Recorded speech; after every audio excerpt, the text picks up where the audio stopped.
10 reasons why I chose insurance versus real estate. Once I chose to leave the United States Marine Corps after 8 years on active duty, I needed to quickly find a way to replace the income and a lifestyle I was providing my kids while in the military. I grossly underestimated the job opportunities with the basic skills I had while in the military with no college degree. Even if I did choose to go to college, it would still take me 3 to 4 years to realize the possibility and potential of doing so. So the scenario I was presented with, how do I make money now? How do I make sure that I can translate myself from being a helicopter crew chief and a door gunner and translate those skills onto a resume for managers to say, you're hired at least at a decent paying job. Plus, I didn't have any money to start a traditional business or let alone have the patience to sit in a classroom for years. Plus, in less than 6 months, my cash flow, my income from the military would be cut off from a lifestyle I was accustomed to for almost a decade. So I was presented with 3 choices. Number 1, consider being a real estate agent. Number 2, consider being a loan officer for a mortgage company right across the street from the base. Or number 3, consider being an insurance agent. In this video, I'm going to share with you my 10 reasons why I chose the insurance industry over real estate. And if I had to make the decision all over again, I would do it the same way. Here's why, so stay tuned.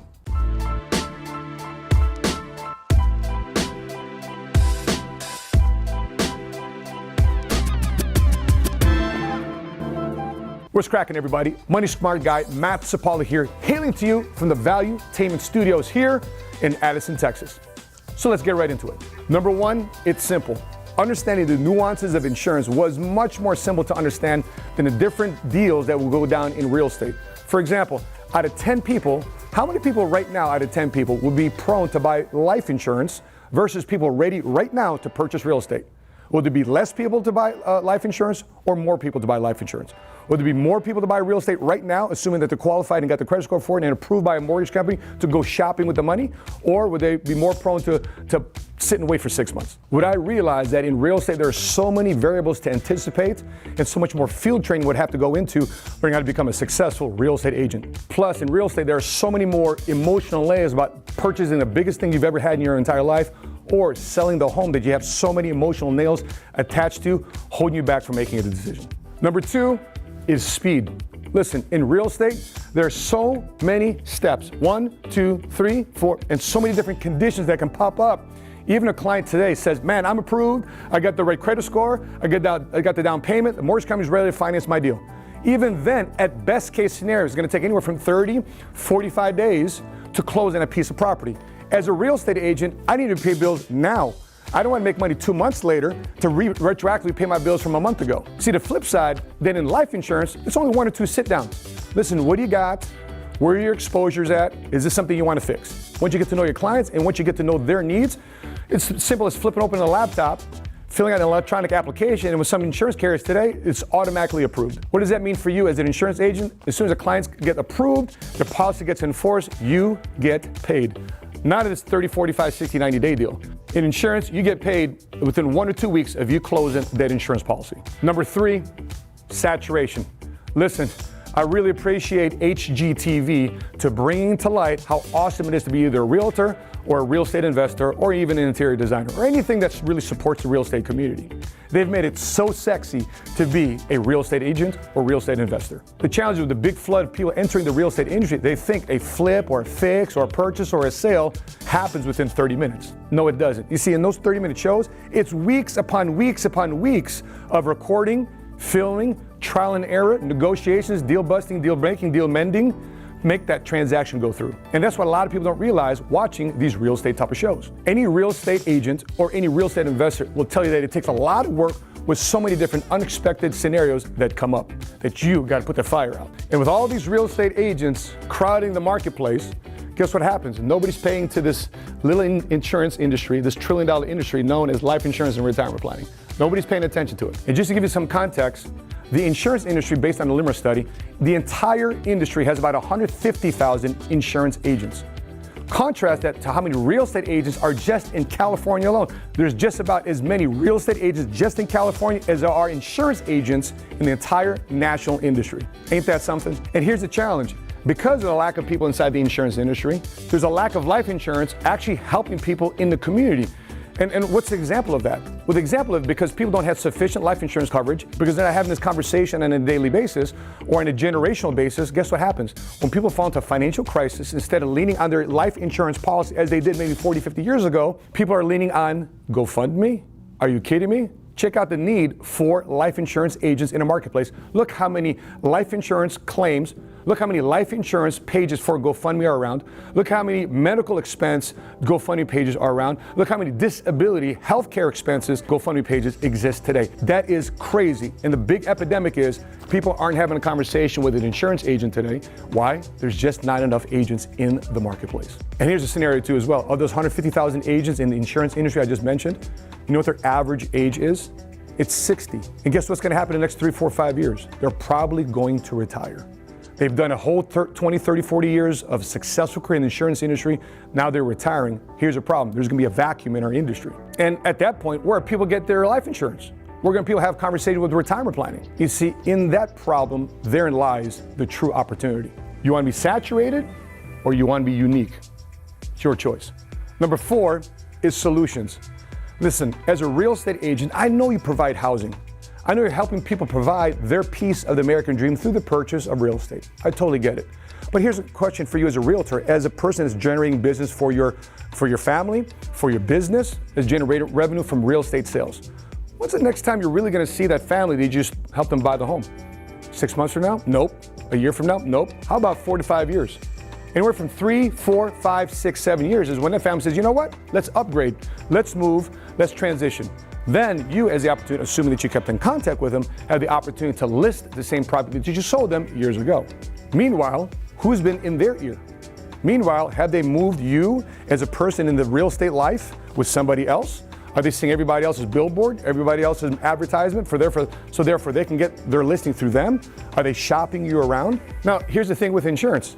Every 6 months, usually things in people's lives change. What am I talking about? New job, new car, new home, new kid, marriage, divorce. So many different things can happen every 6 months in a family's financial life. So you, as a life insurance agent, can be more readily available to them and be in front of their face and not only address their needs every 6 months, but you become very close in terms of your relationship with that family. So therefore, the next time money comes up, subjects about retirement, subjects about insurance coverage, subjects about making sure their assets are protected, they're going to be thinking about you. Now, do you see the long arc of financial solutions you can provide a typical family that has moved into a home? And with that being said, do you realize that the insurance industry is also a passive income industry too as well? That's right. Once you establish solutions for clients and establish a book of business, as long as it's paying the premiums to the policies on a monthly basis, you get paid. Number 5 is scale. You can start off as an agent, but come off as a real estate agent to a real estate broker, where you're now recruiting and employing many real estate associates on your team inside your real estate brokerage. And usually that's the attraction for people to progress from being a real estate agent to becoming a real estate broker, because they can diversify their income when they recruit and build a team. Yes? Well, guess what? So can an insurance agent. An insurance agent can start from an insurance agent, start getting some traction, start building their team, and start building their agency from day one. Unlike the real estate agents, a life insurance agent doesn't need to get a special license to be a life insurance broker. I know a lot of real estate agents, once they progress to becoming a real estate broker, they have to get another license. In addition, some of the states require them to have more liquid cash deposits in their bank before they get issued a real estate brokerage license. That situation is not the same in the life insurance industry, where an agent can gravitate to become a life insurance broker and have multiple agents working in their agency, and there's no special licensing or capital requirement necessary by the regulators or the state. And plus, back to number 1, due to the simplicity of the insurance industry and the insurance products that you can teach your agent to sell, your agent base can grow that much faster. All right, 6th reason, stress. Listen, there's so many real estate agents I talk to that in the middle of a birthday party on the weekend, in the middle of a family gathering, a get-together, a wedding, an anniversary celebration, a client calls them at 1 o'clock in the afternoon on a Saturday. Hey, ring, ring, ring, Mr. Real Estate Agent, call me up right now. Why? I want to see the house that you listed. And the realtor is like, I'm in the middle of a birthday party. I'm standing up in a wedding. And their thought process was, if I don't get out of this situation right now and show that property and be there for a potential client to open the door, to tour around the house, I might lose that deal. And there's so many honorable real estate agents that I know that honestly pull up so many different options on an MLS, provide that package to the client, go on tours to go see the different pieces of property that's available on the MLS for purchase, do a lot of legwork, drive around God's country through traffic, going through this house to this house, open house, tours, this, and the client changes their mind. No deal, no cash, no income, no revenue, a big waste of time. That is stressful when you got to pay the bills and support your family. What's the flip side to insurance? Listen, the life of an insurance agent is so much more simple. Listen, if traffic is a problem, no problem. Flip up your laptop, call them on the phone, go on video conference, Zoom, go to meeting, Facebook video, whatever the case may be, Google Hangouts, sit down with the client, they're in downtown, you're out in the suburbs, have a conversation with them, boom, get their needs analysis done, boom, provide them some solutions, boom, show them some options, boom. You can transact business online through e-applications, through email correspondence. No fighting through traffic, no unnecessary hours on the road, no haggling over clients over $1,000 here or $5,000 here or $10,000 here. You can get business done online, on the phone, conveniently in your home or office. And that is a big stress reducer.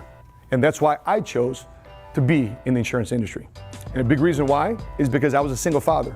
I had custody of my kids. I had to drop off my kids at a certain time. I had to pick them up at a certain time.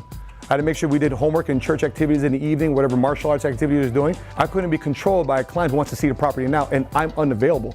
I have other responsibilities to do. I wanted to be in a business where I ran my business and my business wasn't running me. Number 7 is cost.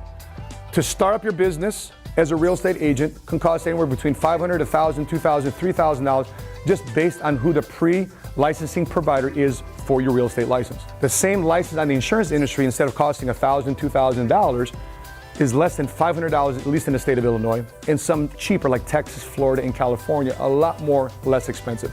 And in addition to that, the insurance exam compared to the real estate exam, listen, I've seen people study for months to get their real estate license. And I've seen guys in the insurance industry study on a Saturday, sit in a classroom on that Saturday, the following Friday, 6 days later, pass the exam. It's a very simple license, 150 questions in most states. You need a 70% to pass. In addition to that, in terms of cost, what's the cost for you to expand your real estate practice? What's the cost for you to expand your insurance practice? What's the cost for you to expand opportunities in terms of business development, getting people to call your phone, getting people to know you as a person in your local community to do this? Remember, back to saturation, you're fighting with a lot of people in your industry as a real estate agent. And a lot of people don't realize there's a lot of insurance agents that provide a lot of value. There's just not enough of us in this entire industry. And so therefore the overall cost to running a real estate operation versus an insurance operation is much less. Number 8, here's a big one, compensation. Well, Matt, I'm attracted to the real estate industry because I see these guys sell property and they make buku money. They make tons of money when they sell 1, 2, 3, 4, 5 properties. Cool. Well, let's take a look at a couple of real estate agents that we've recruited into the insurance industry, and I'll let them tell you what their experience was from transitions from the real estate industry and the commissions they've been making and the income they've been making inside the insurance industry. First one is Richard Welch, based out of Atlanta, who's a 6-figure earner with us. The other one is Danny Singson out of San Mateo, California, also a 6-figure income earner. Let's cut to them and see what they have to say about commissions in the real estate industry versus the insurance industry. I'm really going to hone in on the commission part, or basically the money part, show me the money. But I want to make sure that I go through these numbers so you'll understand how we get to those numbers, okay? So right now, in order to factor that in, we're talking about the average sales in the market. So in my market, anywhere from 8 to 16 sales per year. You're talking most realtors, some do a little bit more, most do a little bit less. Average commission in our market here in Georgia is about $5K. That's after your broker fees and whatever. And so you're looking at those numbers, you're talking 40 to 80K per year. That's on average, okay? And then average time spent to close one of those properties, man, we're talking 30 to 90 days, right? So let's talk about the insurance industry, insurance and money industry, and let's just work the numbers. Here you're 8 to 16, you're 6 to 12 per month, okay? And that's my personal opinion. That's me just personally going out and generating income. But I'm also blessed with the opportunity here to have a team of agents to work with me and they're doing about 30 to 60 per month themselves. So when I'm looking at the cases and the commission per case, myself personally, I'm generating about $1,500 per case in commissions personally. That's 9 to 18K per month. And then my team, of course, they're doing my override, or I'll say my spread, my broker spread, is about 25%. So 25% of 1,500 is $375, and that's per case. So you're talking anywhere from 11 to 22K per month, or 40K per month total. And right here, I'm doing 30 to 90 days. I've even spent longer than that, 6 months to a year with some clients. You're talking 1 to 3 days here. Here, if I'm not working, I'm not eating, right? If I'm not working, my family, my bills are not paid. So when the phone rings, I have to get up and go, right? Here, my wife and I would go on vacation, and our team still generates 11 to 22K per month while we're on vacation. So what's so great about it is that I have a business here. Here I have a job. I bought myself a job. I am what they consider to be self-employed, but here I'm a business owner. And that's a big difference. If you're familiar with the cash flow quadrant, to go from self-employed to business owner is very difficult, but the easiest way to do that is with a team. So I'm blessed to have that. And I like to think about the growth of both of these industries. This one is more linear. Linear just basically means it's real steady and it's not a lot of growth, right? It's just steady. Here it's exponential, because as my team grows, so does my income. But guess what doesn't grow? Because I help people open up offices, I don't carry the expenses of their offices. So while I have 80K here and have a lot of expenses, here I have very few expenses. I only pay for the office that I have here in Alpharetta, Georgia. I was a cop for 19 years. I was actually doing real estate on the side, okay? Everyone seemed like they were doing real estate on the side, want to get their license and make a couple dollars. And me, like everyone else, I thought I was going to be a millionaire, selling to all my friends and family. And I thought, gosh, maybe I can meet some clients, things like that. But here's the thing, I was chasing people. I don't know about you guys, but I just hate chasing people. Here's the thing, when I stopped working, the money would stop coming in. And that was a big problem, guys, right? Because if you're in real estate, by the way, I love real estate, okay? It's just, you gotta look at the platform on how income is earned. And if your income is earned and it solely depends on you, you gotta look at that. The average realtor, they say here, especially here in the Bay Area, is making maybe 1 to 2 transactions a year. Now, even if the price point of the actual home is pretty high, like let's say $800,000 to $1 million, maybe your income, if you only have one side of the deal, is maybe $20,000, $30,000, right, with your split with your broker, let's just say, but you spent, I don't know, a couple of months on the deal. 30 to 45 days in escrow alone. That doesn't even go to all the time invested finding the client, doing the open houses and all this stuff. Trust me, I have much love for the average real estate person, but here's the thing. Once you stop, your income stops. And that was one of the biggest considerations that I really considered why money industry and insurance industry over real estate. In the money industry, guys, it's never a dull day because you can have a pipeline. Can you imagine, instead of doing 1 or 2 transactions in a year, you can do 30, 40, 50, 60, 70, 80, 100 transactions in a month? Think about the scale of income. Last month, right, what would have taken me, I don't know, 5, 6, 7, 8 maybe sales on big deals in real estate, I earned in 1 month over 6 figures last month. You can find me on Instagram at Danny Singson1 or Facebook Danny Singson. You see what I'm talking about? Doesn't that blow your mind? The insurance industry is cool too as well. The insurance industry is sexy. It pays you sexy, and guess what? The work that you do is very noble for the clients that you serve in the insurance industry. Number 9, commoditization. Why am I talking about commoditization? Listen, there's a couple things going on because of technology. Well, number 1, the conversation about artificial intelligence inside the real estate community is a very heavily talked about subject, as well as it is inside the insurance industry.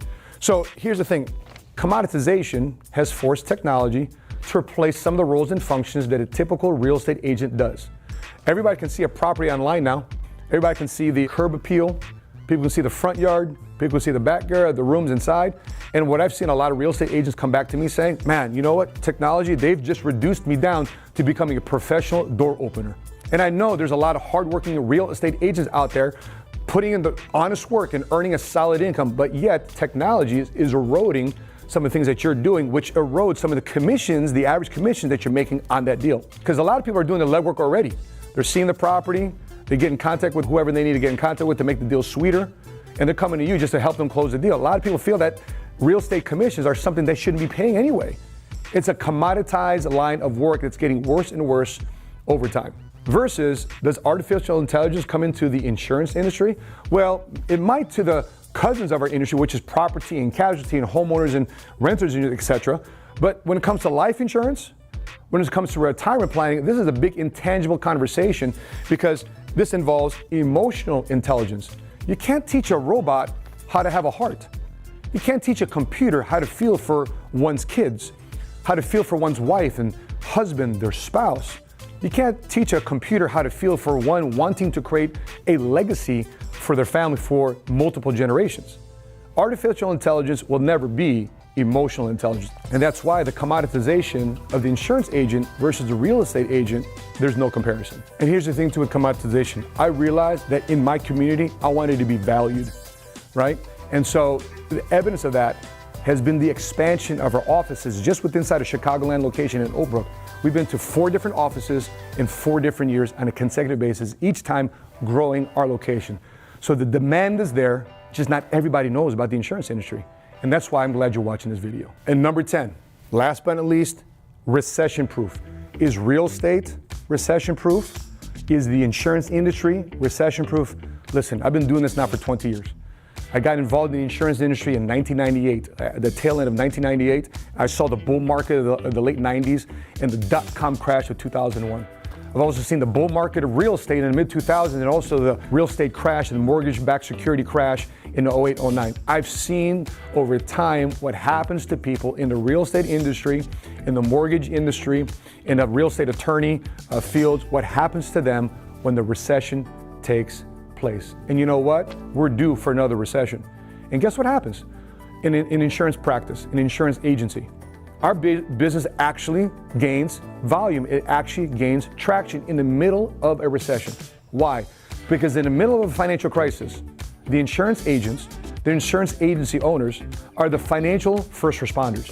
In the middle of a family tragedy, in the middle of a financial crisis, we're able to provide capital, we're able to provide cash, we're able to provide claims to people in the worst times of their financial life. And then that's when people say, oh, I'm so glad I set this up a year ago. I'm so glad I set up 5 years. I didn't know I was doing it, but now I'm glad it's here because in the worst of times, I now have found myself in the best of times because I financially prepared myself through the leadership of my insurance agent and the local insurance agency owners, a business, and now I'm financially prepared.